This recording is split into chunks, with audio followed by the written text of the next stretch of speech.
The world is a messed up place right now. She's like a sickness in my brain, a vision standing by the window pane. She ripples through the blinds and leaves me in a daze. It's in the way her body moves me, the way she grabs me and intoxicates, until the signals in my mind forget to operate.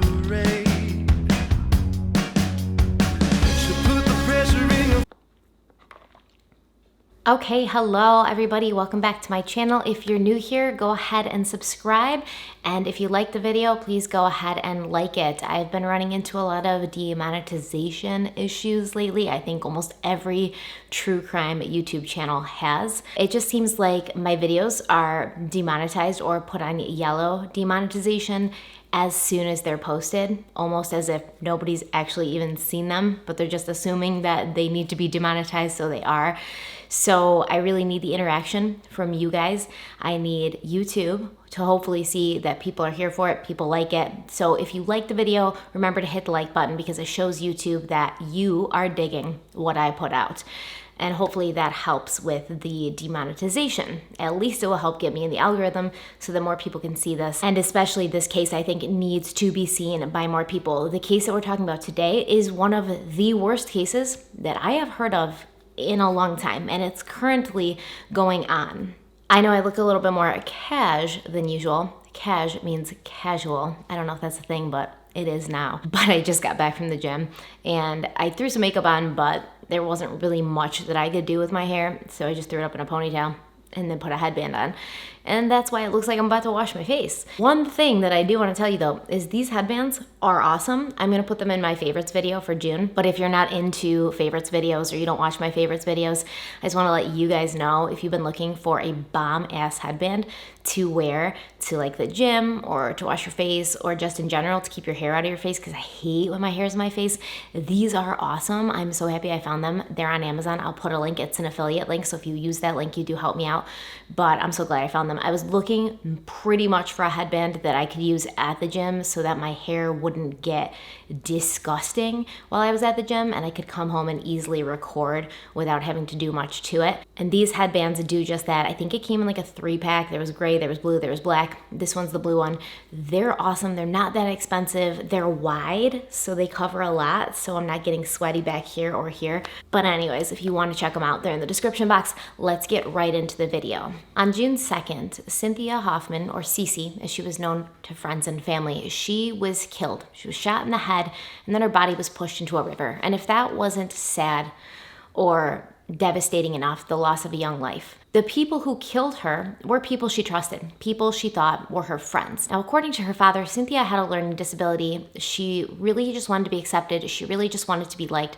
She really just wanted to have friends. And these people were people that she trusted. One of them specifically, 18-year-old Denali Bremer, she was considered by Cynthia to be her best friend. And yet, on June 2nd, Denali and another teenager, a homeless teenager named Caden McIntosh, they lured Cynthia out to Thunderbird Falls in Anchorage under the pretense that they were going to be having a hike or taking a hike. They bound her with duct tape. From what I can tell, they tortured her, and then they shot her in the back of the head. Afterwards, they pushed her body into the river. They took her purse and her ID, and they burned it, trying to get rid of the evidence. Cece's body was found in the river. She was bound with duct tape, and she had suffered a gunshot wound to the back of her head.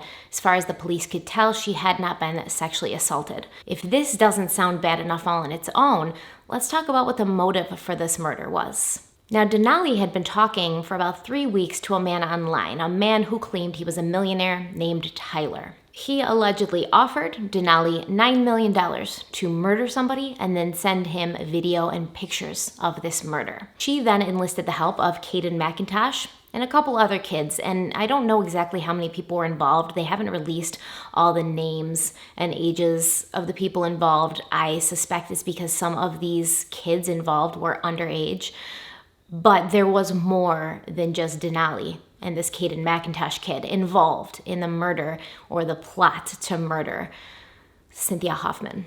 So she enlists the help of all these other kids, and she's like, hey, I'll cut you in on this $9 million. All we have to do is murder this girl and send this millionaire pictures and videos of it. Easy, right? Apparently there was another kid involved. His name is Caleb Leyland.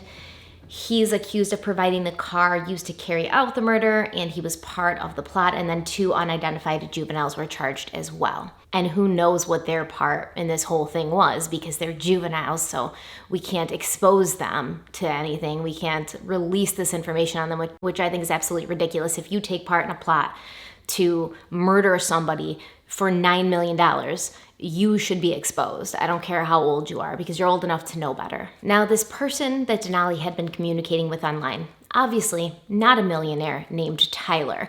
In fact, a 21-year-old man named Darren Schillmiller from Indiana. It's reported that Darren had requested that Denali and her cronies rape and sexually assault Cece before murdering her, because he wanted pictures of that as well. And allegedly she did not do that. So after the homicide, he began to blackmail her. Basically, I know what you did. You sent me evidence.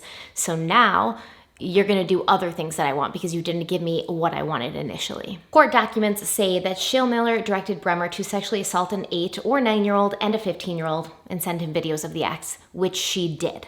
So it's just getting worse. It's just getting worse. It's just getting deeper. It's just getting more depraved. And it appears that there's all sorts of conflicting stories from everybody involved. Caden McIntosh is actually the one that pulled the trigger when Cece was shot. And according to Denali, they had just planned on tying each other up and taking pictures. And it wasn't supposed to, become a murder, but then this McIntosh kid, he grabbed the gun and he shot Cece in the back of the head. I have a hard time believing anything that comes out of any of their mouths. I think it is exactly what it looks like. They thought they were going to get all this money, and they thought, well, this life doesn't matter because we're going to get all this money. They basically put a price on Cynthia Hoffman's life without even seeing a dime, by the way. It's not as if they were paid and then they did it. It was just the promise of getting paid, the promise of having all this money, which is absolutely ignorant because you don't know who you're talking to online. Does it make sense to any logical person that this millionaire would be contacting people through social media and asking them to commit murders for $9 million? Does that make any sense? No. Apparently, Darren Schillmiller and Denali Bremer had been planning this whole thing for 3 weeks. So it was something that was very premeditated. A lot of thought went into it. They set this all up. And he had told her, essentially, he needed these kinds of pictures. I don't want to say exactly what the pictures are because I will be demonetized. But they start with child, and the second word starts with a P. He wanted these pictures. He said he needed these pictures, and that she had to get them for him. Not only did he want pictures of the sexual act and the murder, but he wanted pictures of whoever they decided to kill being tortured. So this is clearly a very dangerous and violent person. This is the kind of person who gets off on witnessing pain. This is the kind of person who is excited by seeing others in positions where they're being tortured or hurt. And I have a hard time believing that Denali was the first person he reached out to and approached trying to get her to do these things. The probability that she was the first person is just not good. So now the FBI is on this case. What they need to do is they need to get into Darren's computer. They need to check his search history. They need to see where he's been and who he's talked to. And they need to check the areas that he lives in or has lived in to see if there's been any similar murders with similar MOs. Because not only might he have convinced other people to do these kinds of things and just not gotten caught, but he may have done these kinds of things himself. And not only that, because of his interest in young people, I wonder if there's been sexual assaults on children in his area or areas he's lived in that just haven't been connected to him yet. So that's what I would be doing if I was a police officer or an FBI agent on this case. I would be searching through and cross-referencing him and the places he's been and the places he's worked, etc., and see if there's any kinds of sexual assaults, murders, rapes, or anything like that that have happened in those areas that he possibly could be connected to. Because you don't just live 21 years and then wake up one morning and say, oh, I'm into this crazy, horrible, weird, dangerous, dark stuff. This is a proclivity that I'm sure has been in him for years, maybe longer than any of us would like to admit. Now, it does encourage me and give me faith in the justice system that although Darren himself did not commit the murder with his own two hands, he is being charged with the murder of Cynthia Hoffman, along with Denali and along with this Caden McIntosh kid. It does appear that both Denali and Darren are facing child pornography charges, so there's not really a lot of hope that these three, at least Darren, Denali, and Caden McIntosh, there's no hope that they're not going to see the inside of a prison cell. Now, apparently, the family of Darren Shale-Miller has given a statement, and they said Darren Shale-Miller was born as Darren Thomas. He is a low-functioning individual, which was apparent at an early age. His biological family did not want him. He was subsequently adopted into the Shale-Miller family in an attempt to provide a better life for a child. We had no knowledge of what was happening, nor did we believe he was mentally and morally capable of carrying out these actions. We are mortified this is attached to our name. Our family is disgusted and hopes justice is served. We want the victims' families to know our thoughts and prayers are with them. As bad as our embarrassment may be, it pales in comparison to the tragedy they have to endure. So it seems like Darren's adopted family is pretty much like, he's not one of us. That's what I got from this. They didn't give us any insight into how he was as a kid, really, or what he may have done in the past that might lead anybody to believe he was capable of this. Just they said that they didn't believe he was morally or physically capable of this. And they're pretty much saying, like, you know, he's not our blood. He's not our DNA. So we're not really responsible for what he does. We just adopted him. We tried to help him out because his family didn't want him. But apparently we couldn't help him out, and now we're just washing our hands of it. It does appear that Darren is going to be extradited from Indiana to Alaska to face these charges. I'm going to watch the case as it develops and, you know, try to get an idea of what kind of time these people are going to face. I'm just disgusted with the whole lot of them. I don't like that some of these news articles try to make Denali appear as if she was a victim of being catfished. You know, they keep saying catfished, she was catfished. I don't believe that she was catfished, and I don't believe that she was a victim, because I don't care who you are. You're not a good person if somebody offers you money to kill your friend and you do it. Period. There's no gray area. There's no ifs, ands, or buts. There's no like, oh, you know, she was kind of victimized. She was tricked into doing it. That's ridiculous. Ridiculous. She is not any more innocent than him. He is not any more innocent than her. This other kid, I keep forgetting his name, Caden McIntosh, who pulled the trigger, he's a scumbag too, and I hope they all rot in prison, honestly, for the rest of their lives. That's what they deserve. They should never see the light of day again. And this Denali girl, she pisses me off on the next level. There's videos of her, and the news reporter says, Denali Bremer looking emotionless. I don't think she's looking emotionless at all. In fact, I'll play you a little clip. I think she's looking absolutely amused, almost like she's smirking. She made a statement, and she was basically like, yeah, I know what I did was wrong. I wish, you know, maybe I would have done something differently if the option had been available to me, which I don't even know what that means. I'll try and see if I can find the video and I'll link it. But I don't even know what that means. I would have done something different if the option had been available to me, or if that was a possibility or something like that, as if you had no choice in it. And just as I don't feel bad for the followers of Charles Manson who claim that they were just, you know, taken in by his charm and brainwashed, and that's why they murdered people. And I don't feel bad for Michelle Carter, who spent months trying to convince her boyfriend to kill himself and then finally succeeded and then acted like a victim after she succeeded. I don't feel bad for any of these people involved. It's incredibly sad and heart-wrenching that there's people like this walking around out there pretending to be normal until they're not anymore. I don't have any pity or feel bad for any of the people involved in this case besides Cynthia.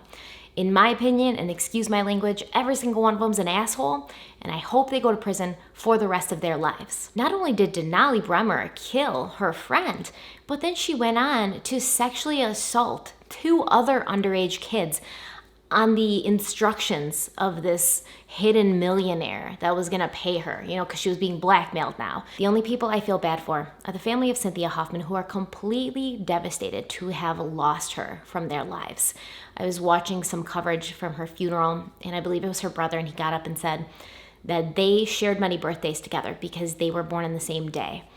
They shared many wonderful birthdays together, many wonderful memories. And he said not a birthday of his will go past without her name being on that cake right next to his. Cynthia's father is absolutely devastated. I think in a way he blames himself. I think as a parent, you'll often feel guilty if something like that happens to your child, that you should have done more or could have done more. He said when she left that day, he thought she was going to the mall and to the movies. He thought she was just hanging out with friends. He had no idea. And then when she didn't come home, he was looking for her. And then when he found out she was dead, he said, for my daughter to go through what she has gone through, the only thing I can imagine is that she was yelling her daddy's name. And it goes through my head over and over again. And there's nothing I can do about it. To know that your daughter not only died, but died at the hands of people she trusted and died in a horrendous and scary way, all alone by herself, surrounded by enemies, surrounded by evil creatures. It has to be the worst feeling. It has to be something that haunts you day to day.